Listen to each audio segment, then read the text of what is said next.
Vamos ao capítulo 3 da Epístola de Paulo aos Romanos. Nós vimos nos 2 capítulos anteriores que o apóstolo Paulo, ele havia vindo trazer uma mensagem bem diferente daquela mensagem a que os judeus estavam acostumados. Porque entre os judeus, eles davam muita ênfase no cumprimento da lei. Aquelas obras que os judeus faziam no templo eram muito valorizadas entre eles. E Paulo apresentou uma doutrina bem diferente dessa doutrina chamada de justificação pelas obras. Ele trouxe a doutrina da justificação pela fé. Para ele, o homem se tornava justo por crer em Jesus Cristo. E esta epístola aos Romanos, ela trata praticamente deste assunto.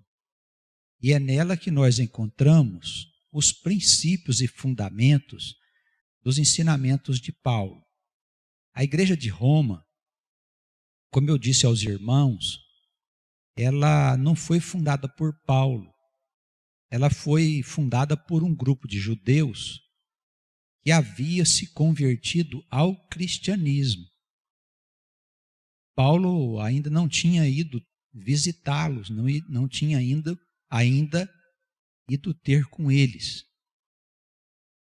E por isso a gente percebe aqui o seu esforço em demonstrar que o Filho de Deus, ele era o instrumento da nossa justificação, e não aquelas obras a que estavam acostumados os judeus. É importante a gente comentar aqui esse aspecto dos ensinamentos de Paulo, porque nos nossos dias também as igrejas, muitas dessas igrejas chamadas evangélicas, elas ainda seguiam pela lei, tanto que existe nessas comunidades regras para todas as coisas, até para as coisas materiais, que não tem nada a ver com as coisas espirituais. Para não dizer da questão relacionada com o pagamento dos dízimos e também com as ofertas, promessas, sacrifícios, jejum, batismos e tantas outras coisas que nada mais são do que obras da lei, ou seja, práticas de natureza exterior que o homem faz para cumprir, segundo ele pensa, a vontade do Altíssimo. Ele acredita estar agradando a Deus fazendo essas obras. Mas o ensinamento do Novo Testamento, ele aponta noutra direção, não na realização destas obras exteriores, mas sim das obras interiores. O que importa na mensagem da Boa Nova é que o homem possa mudar o seu interior. Jesus dizia, não adianta o copo estar limpo por fora, enquanto por dentro ele estiver sujo, fazendo uma referência a nós que somos os vasos de Deus. Não adianta nada a gente parecer por fora que somos justos pelas obras que nós fazemos na igreja e por dentro nós estarmos ainda cheios de maus pensamentos. Não é? A igreja tem que estar atenta a isso, porque como aquelas igrejas cristãs ainda estavam contaminadas pelo judaísmo, nos nossos dias a situação não é diferente. E até é um pouco mais grave. Não é? Nós temos coisas muito tristes acontecendo aí no meio evangélico, aonde a gente vê que os crentes não conseguiram se livrar deste espírito que está há muito tempo no mundo, que se justifica pelas práticas exteriores, pelas aparências, pelas obras e cumprimento de obrigações que nada tem a ver com o vero cristianismo. Amém? O apóstolo Paulo, então, nessa introdução do capítulo 3, ele está aqui fazendo como que uma comparação entre o estado que era anteriormente a Cristo e o estado que foi posto posteriormente a Cristo, mostrando a diferença entre uma e outra coisa, dizendo sobre o que é ser judeu. A gente vê logo nessa introdução aqui, nos primeiros versículos, que ele estava sendo caluniado por algumas pessoas que diziam que ele ensinava contrário aos ensinamentos de Deus, que ele ensinava princípios que não estavam em acordo com os ensinamentos do Senhor. Nós vemos aqui nesse capítulo 3, ele fazendo algumas colocações para se defender e para mostrar uma e outra coisa. Vamos à leitura. Qual é, pois, a vantagem do judeu? Ou qual a utilidade da circuncisão? Muita, em toda maneira, porque, primeiramente, as palavras de Deus lhe foram confiadas, pois que, se alguns foram incrédulos, a sua incredulidade aniquilará a fidelidade de Deus de maneira nenhuma.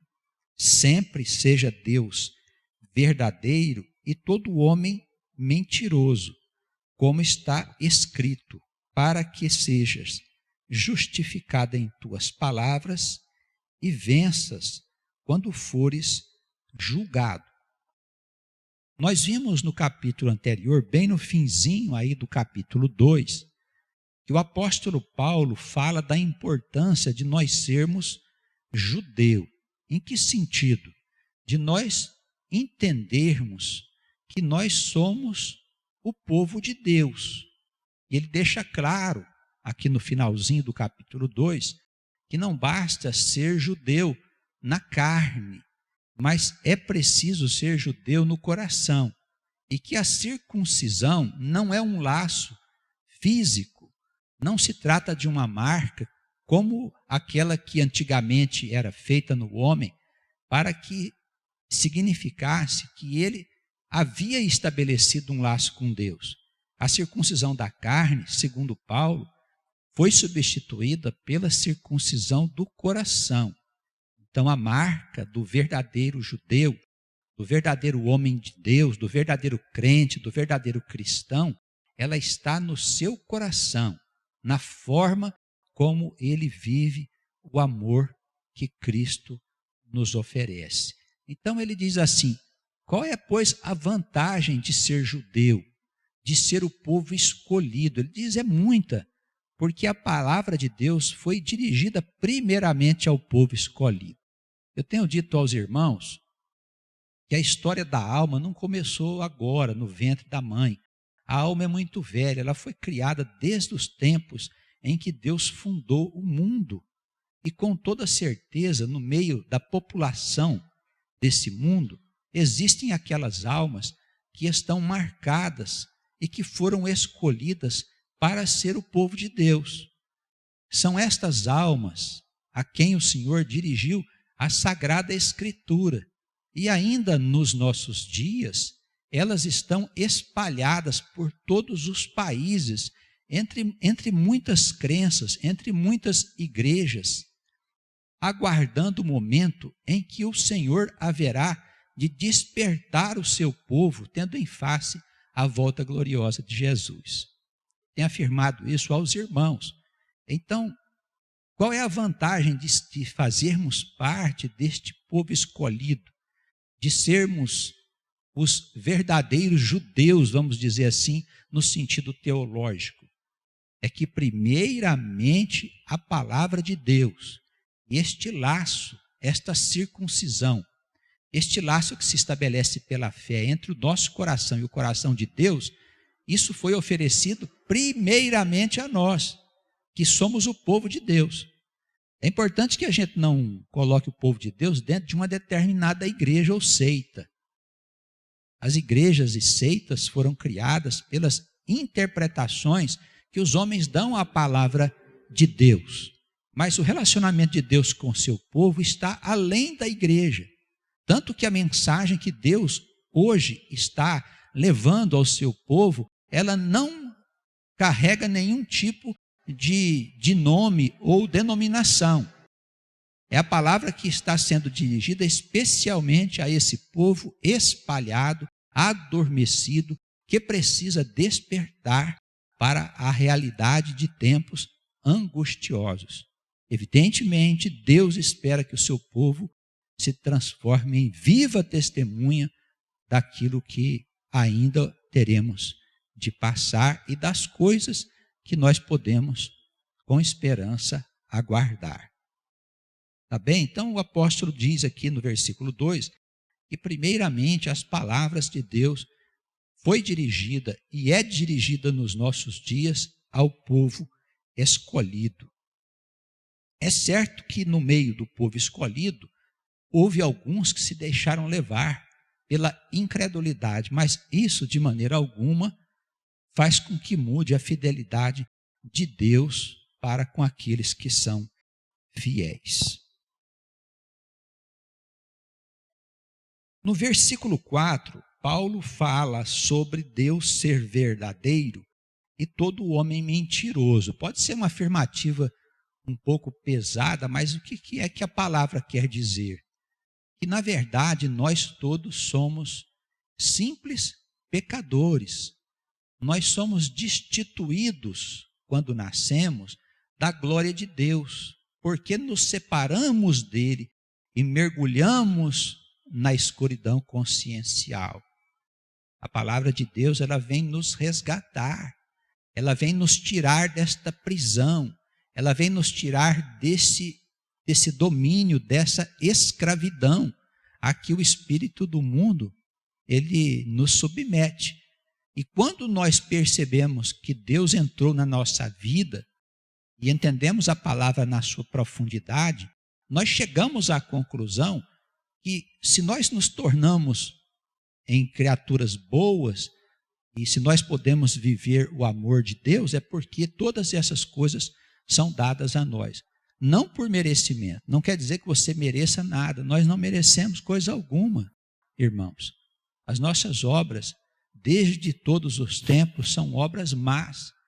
E Deus, na sua misericórdia, na sua bondade, enviou-nos a Jesus Cristo para que por meio dele nós pudéssemos sair dessa triste condição de estar separados de Deus, de nós estarmos brigados com Deus no sentido teológico. E esse separar de Deus é para nós a morte. Estarmos separados de Deus é para nós a infelicidade, é para nós o sofrimento, é causa das tragédias, das enfermidades graves que se abatem sobre a vida das pessoas. A comunhão, ela estabelece uma relação de intimidade com Deus que faz com que a gente possa ter vida. A vida que nós temos não é nossa. A vida que nós temos, ela vem de Deus. Então, todos nós somos iguais na nossa natureza pecaminosa. Até alguns teólogos gostam de falar natureza depravada. Não é? Eu acho o termo bem pesado em termos da nossa língua, né? Eu acho que nós podemos usar, na nossa natureza é degenerada por causa da separação de Deus. Quando nós fomos criados, nós mergulhamos nessa inconsciência. Ficamos separados de Deus e por isso nós somos infelizes. Jesus Cristo veio promover a reconciliação. Ele veio fazer paz entre nós e o Pai. Ele veio como um mediador, como um braço de Deus estendido para nós. E quando ele foi embora do mundo, quando ele deixou essa humanidade, ele nos concedeu o Espírito Santo. O que ele fala? Que o Espírito Santo é o penhor, não é? Nos deixou o penhor do Espírito. O que significa penhor? Quando a gente está com as dívidas aí batendo na nossa porta, nós pegamos as nossas joias, né? Quem tem joias vai lá na Caixa Econômica e põe no penhor, não é? Penhora. O que quer dizer? Você está dando as joias lá em garantia do dinheiro que você vai pegar para pagar as suas dívidas. Então, quando Jesus nos oferece o penhor do Espírito, ele nos oferece uma garantia de que ele haverá de estar conosco, nos ajudando a vencer o pecado e dando a nós a vitória final, concedendo a vida eterna aos que creem. Tá bem? Os irmãos perceberam como funcionam esses mecanismos? Então, nós não somos nada, em verdade, sem Deus. Por isso ele diz, só Deus é bom e todo homem é mentiroso. Quer dizer, qualquer coisa que você fale a seu favor não é de interesse de Deus, é mentira. Você não tem nada de bom. Nós não temos nada de bom. Nós somos maus. Se nós ficarmos separados de Deus, nós cometemos os mais torpes pecados, porque a escuridão se apodera de nós. Não podemos nos separar de Deus de maneira alguma. Tá bem? Mas como é que se dá essa união? Ela se dá fora de nós ou dentro de nós? Ela se dá dentro de nós. É aí dentro que acontece a ligação com Deus. Isso chama-se comunhão. E quando há essa ligação, há o que Paulo chamava batismo. Há um toque que vai mudar a nossa vida para sempre. Tá bem? E daí as manifestações, os dons, são outras coisas relacionadas com o Espírito Santo que não cabe agora a gente conversar. Ainda no versículo 4, o apóstolo, ele, na questão do Deus verdadeiro e todo homem mentiroso, ele diz que está escrito o seguinte: para que sejas justificado em tuas palavras e venças quando fores julgado. Ele está citando aqui uma passagem lá do livro de Jó. Toda aquela situação, aqueles momentos difíceis que o Jó viveu com Deus nas suas provas, fez com que ele compreendesse que ele não era nada, que as virtudes que ele pensava que tinha eram mentiras. Mentiras no sentido de não ser verdadeiro, não é que Jó era um mentiroso, mas ele pensava que ele era uma coisa que ele não era. E Deus fez com que ele entendesse isso, para que no dia em que nós formos julgados, nós glorifiquemos a Cristo Jesus, esperando que ele perdoe os nossos pecados, que nos faça dignos do reino da glória. Tá bem? As nossas coisas pertencem à mentira. Então, no dia que nós formos justificados, nós vamos entender que é só dessa maneira que nós seremos vencedores. Não tem outro jeito.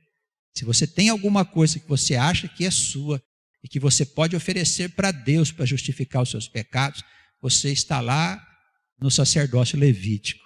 Está lá bem para trás de Cristo, ainda vivendo como nos tempos de Moisés.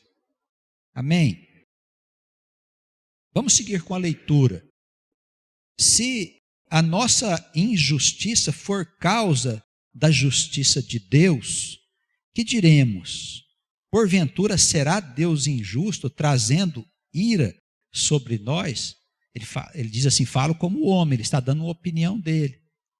Vamos imaginar que a nossa injustiça ou as coisas erradas que nós fazemos, elas acabam sendo causa da justiça de Deus. Significa isso o quê? Que todas as coisas que nós fazemos têm uma reação. Se você faz o bem, você recebe o bem. Mas se você planta coisas relacionadas com o mal, com a mentira, com a desonestidade e com aquelas coisas que prejudicam as pessoas, isso também voltará para você. De que forma? Por meio da justiça de Deus. Então, as nossas injustiças, diz Paulo, elas foram causa da justiça de Deus. Por isso ele está dizendo aqui, Será Deus injusto, trazendo sobre nós a sua ira? Não, se a ira dele está sobre nós é por justiça, é por coisa que nós fizemos, coisas que nem às vezes sabemos. O que ocorreram é que nós não tivemos consciência de que aquilo gerou um profundo sofrimento para nós por causa da ira do Senhor. A ira dele vem sobre nós com toda certeza. Por isso não adianta resistir ao Espírito Santo, irmãos. Ou a gente se põe positivamente diante dele, a gente se põe de maneira conveniente diante dele, em humildade, dizendo ao Senhor, em verdade somos mentirosos, em verdade não temos virtude, em verdade cometemos o pecado, não somos dignos de ti. Se a gente não se colocar com humildade perante o Senhor, irmãos, com certeza sobre nós virá a sua ira. E vem mesmo, em forma de tragédias, de doenças, de infortúnios, de insucessos, de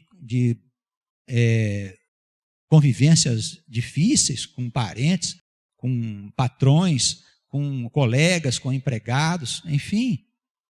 A ira de Deus está sobre nós por causa da injustiça que nós cometemos ou porque nós ainda vivemos nessa injustiça.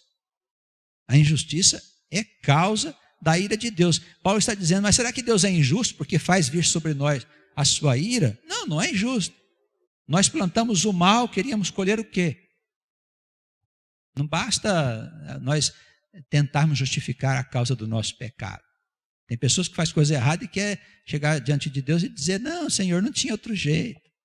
Não tinha outro jeito, então eu tive que fazer assim. Isso vale para toda a nossa vida, e para todas as coisas que nós fizemos. Temos que nos arrepender dos nossos atos. Sem arrependimento não há vida nova, não há renovação da vida. A morte permanece sobre nós, mesmo estando na igreja. E a ira de Deus também.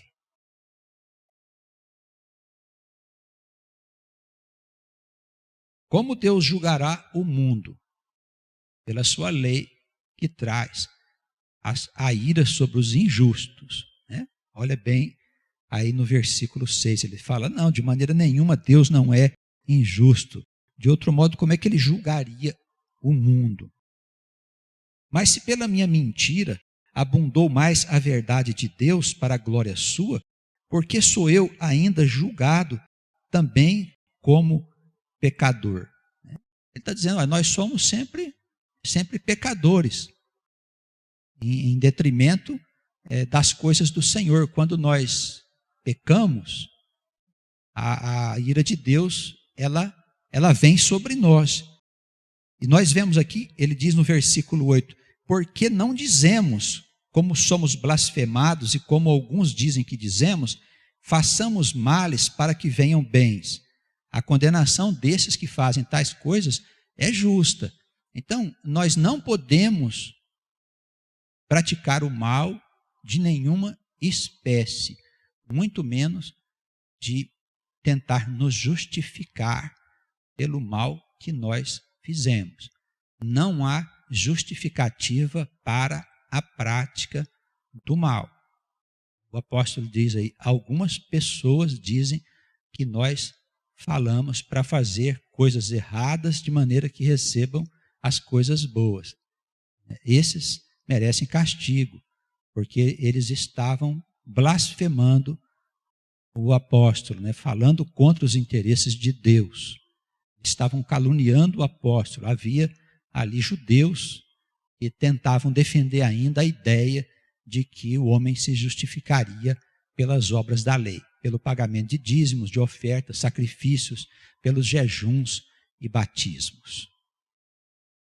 Tá bem, aqui os estudiosos, eles dizem que esses versículos do 4, versículo de número 4 até o versículo de número 8, ele traz um pouco de confusão na sua interpretação.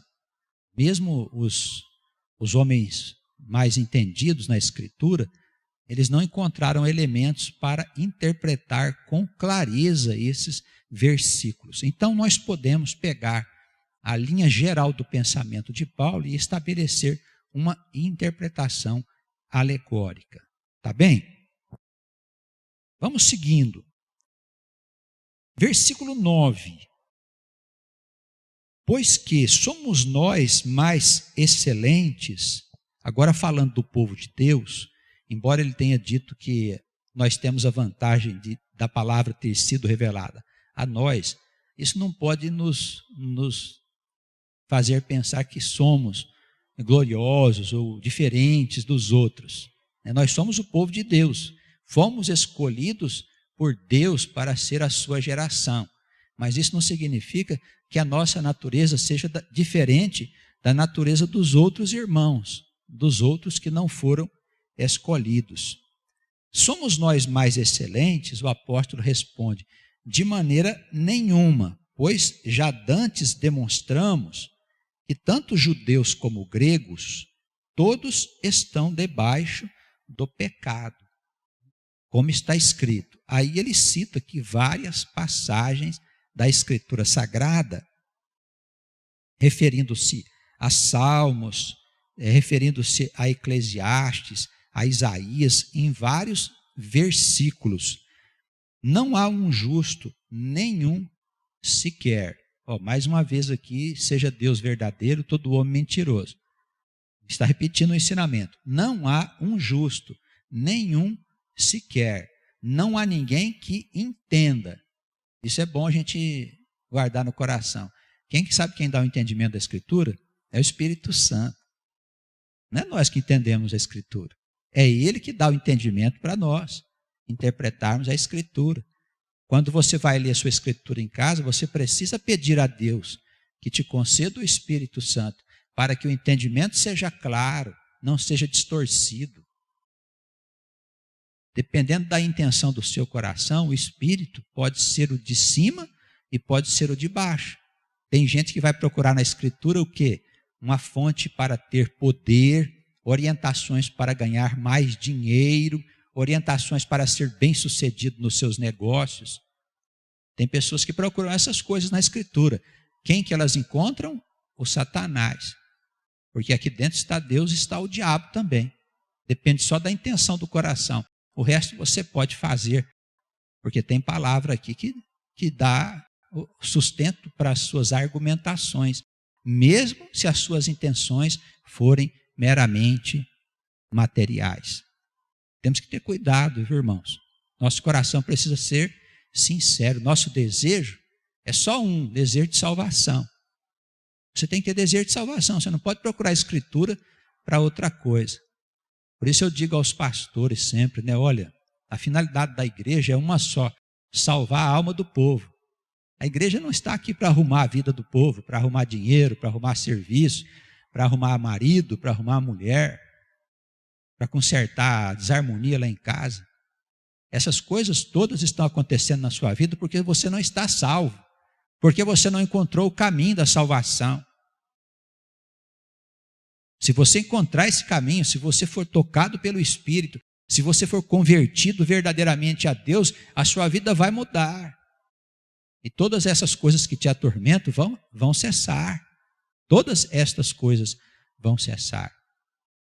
Mas se você não encontrar o caminho da salvação, ainda que você encontre um Espírito, seja de onde ele for, que possa te dar tudo o que você foi procurar ali de natureza material, quando você morrer, sabe para onde vai a sua alma? Para o escuro, porque você não foi salvo.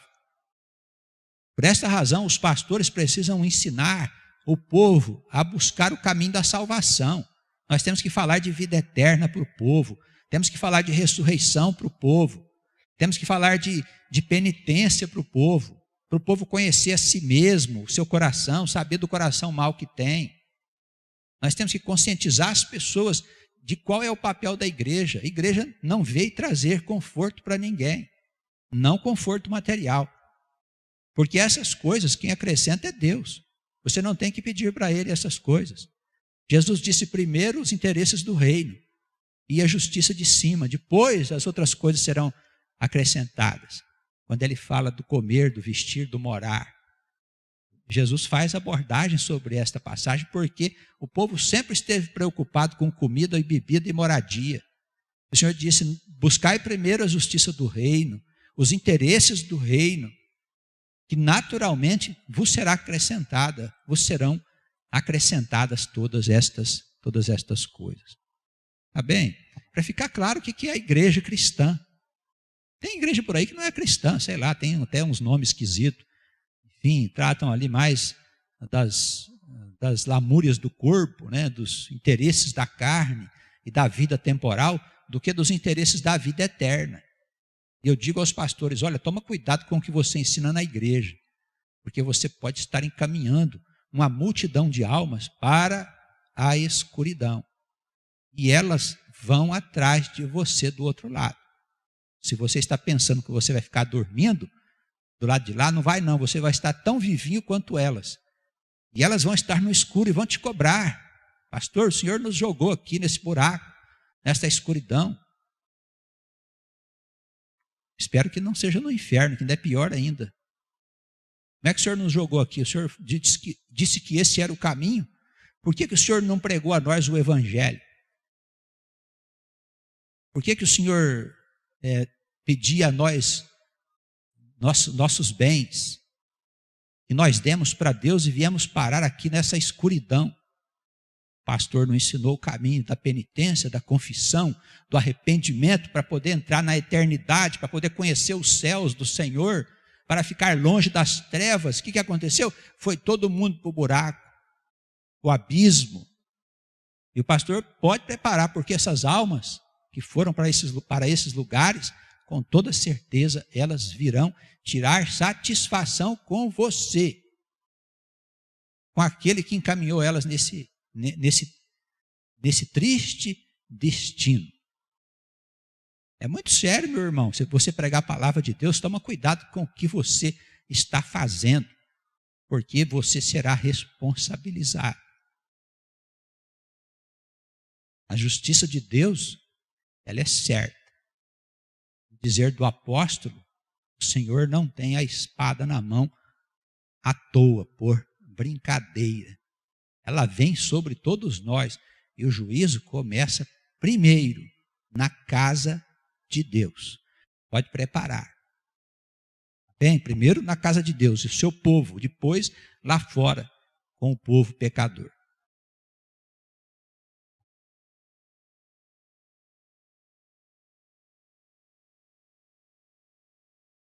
Não há ninguém que entenda, não há ninguém que busque a Deus.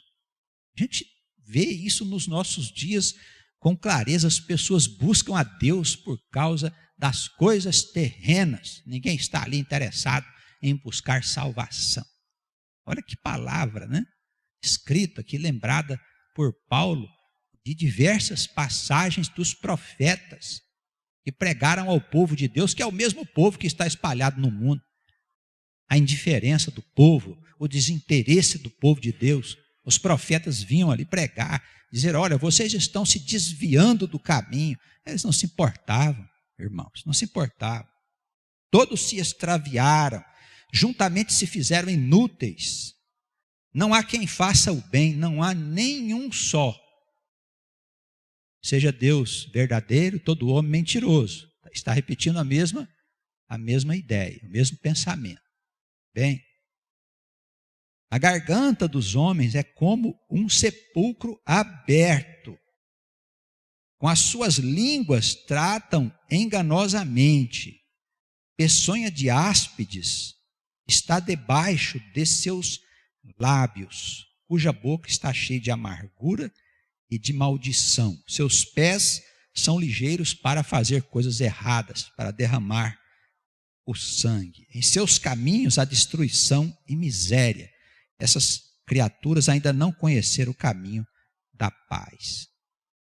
É o estado desta humanidade. Ele está falando ao povo de Deus, hein, irmãos? Nós não podemos hoje, depois desses ensinamentos maravilhosos que Deus nos ofereceu por meio de Paulo, seguir o mesmo caminho do povo antigo.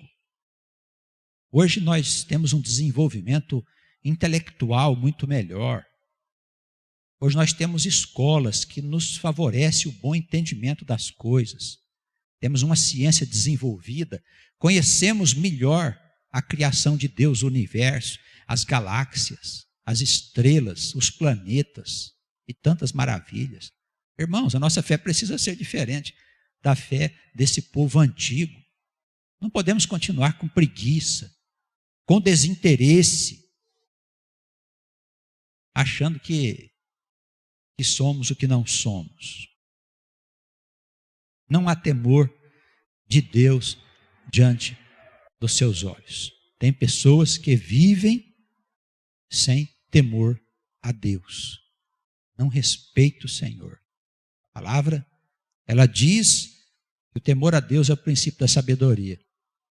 É por aí que começa. Primeiro você precisa ter medo de Deus, porque amanhã você pode amanhecer doente, se é que você vai amanhecer. Até o seu amanhecer depende dele. Então, como você não vai temer a Deus? Como você pode acreditar que a ira de Deus não virá amanhã sobre você por uma coisa que você está fazendo que está desagradando ao Senhor? Irmãos, vamos ser sinceros na nossa relação com Deus. Ora, versículo 19, nós sabemos que tudo o que a lei diz aos que estão debaixo dela, diz para que toda a boca esteja fechada, todo mundo seja condenável diante de Deus. Por isso, nenhuma carne será justificada diante dele pelas obras da lei, porque por ela vem o conhecimento do pecado. Qual a finalidade dos mandamentos? Só dizer que nós somos pecadores.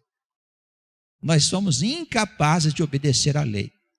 Bom, se nós fôssemos capazes, Cristo não teria necessidade de ter descido ao mundo, coroado de luz e de poder, para nos perdoar das nossas esquisitices.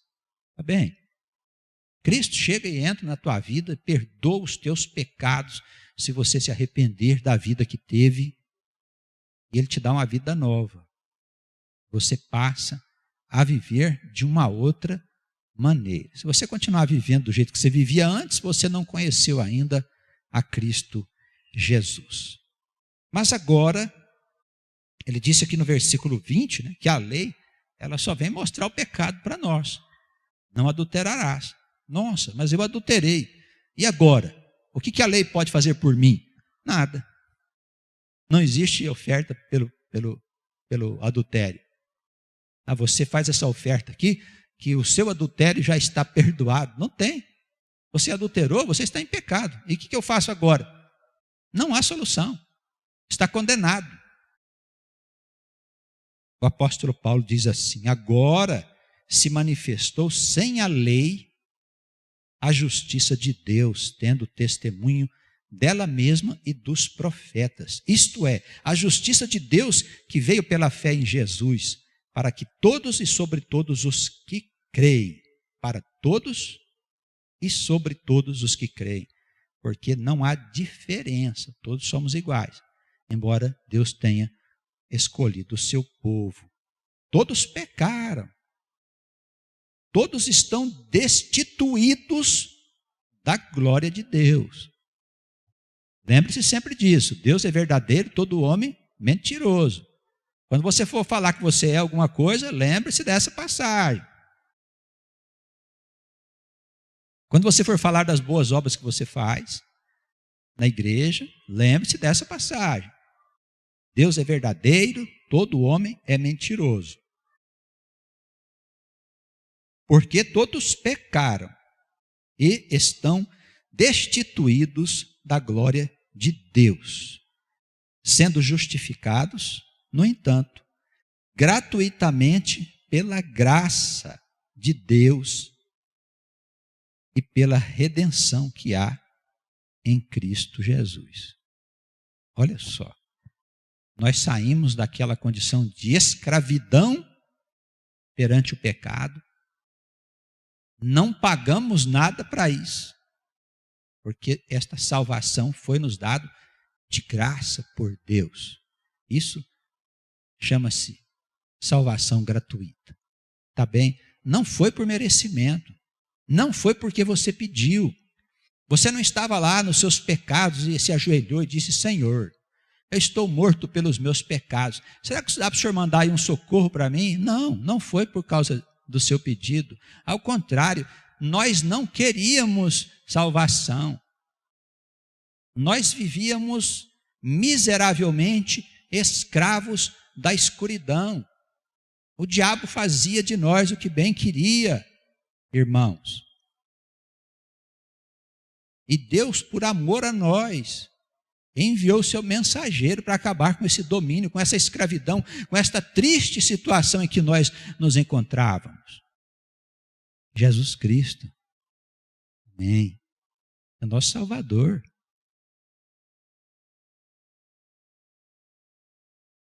A Deus, ao qual o Senhor Deus propôs para propiciação pela fé no seu sangue, para demonstrar a sua justiça pela remissão dos pecados que foram cometidos num tempo em que sobre nós predominava a paciência de Deus. Se fosse para Deus agir com a sua ira, de verdade mesmo, nós já tínhamos sido consumidos há muito tempo. Mas Deus, com paciência, esperou a hora certa de enviar o seu Filho para que ele fosse tornado a oferta viva, a última oferta a ser feita, porque a oferta venceu a morte e por ela nós nos tornamos justificados. Não temos mais que pagar nada a ninguém, nem a pastor, nem a templo, nem a ninguém, nem a Deus temos que pagar nada, fomos justificados, tornamos-nos justos porque cremos em Cristo. Ele tomou sobre si as nossas dívidas, pegou a promissória que o diabo tinha feito, que a gente tinha assinado, a gente não conseguia pagar essa promissória de maneira nenhuma, apesar de todas as nossas obras. O juro era tão caro que a gente não conseguia pagar. Sabe aquele agiota que você toma dinheiro emprestado e que a dívida cresce a cada dia? Por mais que você se esforce, você não consegue pagar. Assim é a nossa dívida, irmãos, perante o Satanás.